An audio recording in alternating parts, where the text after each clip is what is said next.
Well, many South Africans are hoping the State of the Nation address will provide a blueprint for the country's recovery.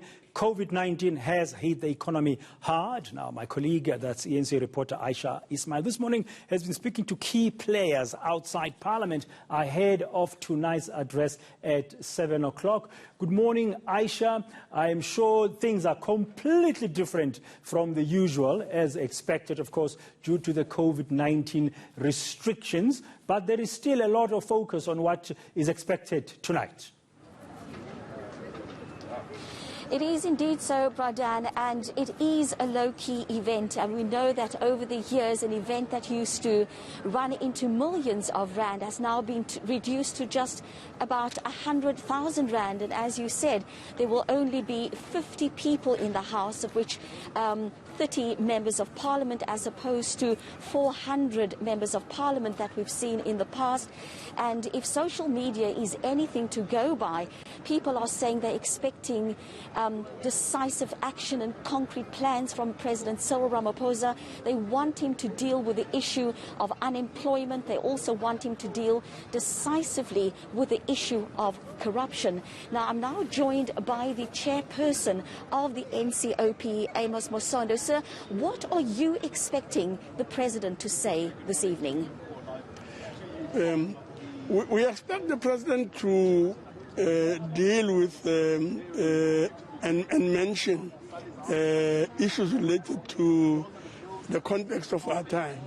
And those issues range from the fact that the economy has not been performing as expected, growing inequality, unemployment, poverty, issues of corruption and crime, as well as, of course, address the issue of the coming local government elections.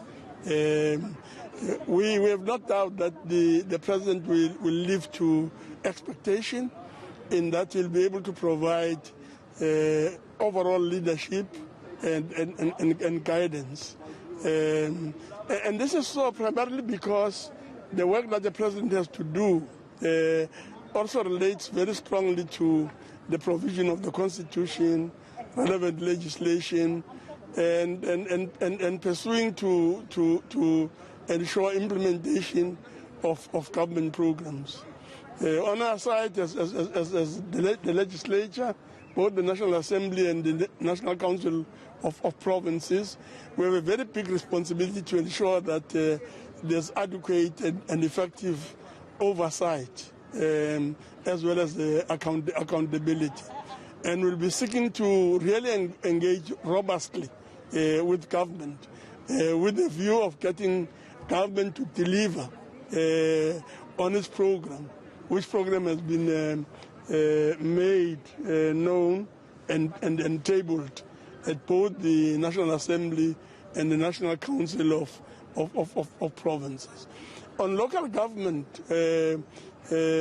we take solace on the fact that from the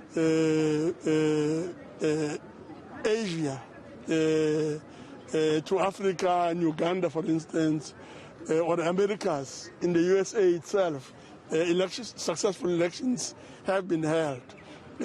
So we'll be building on that to ensure that come August this year, local government elections are held, and that indeed the mandate of local government is renewed.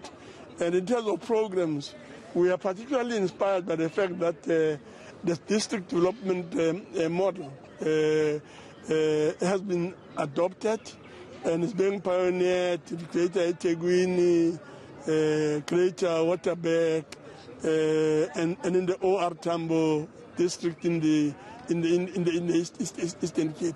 So local government elections are going to be very critical going forward.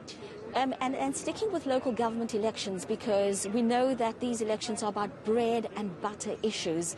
And so I'm wondering about the role of the NCOP in bringing these grassroots issues to the table. We'll be focusing a lot on local government issues. And the reason really being that When it talks service delivery, we're really talking a local. Everyone belongs to a local. Everybody stays in a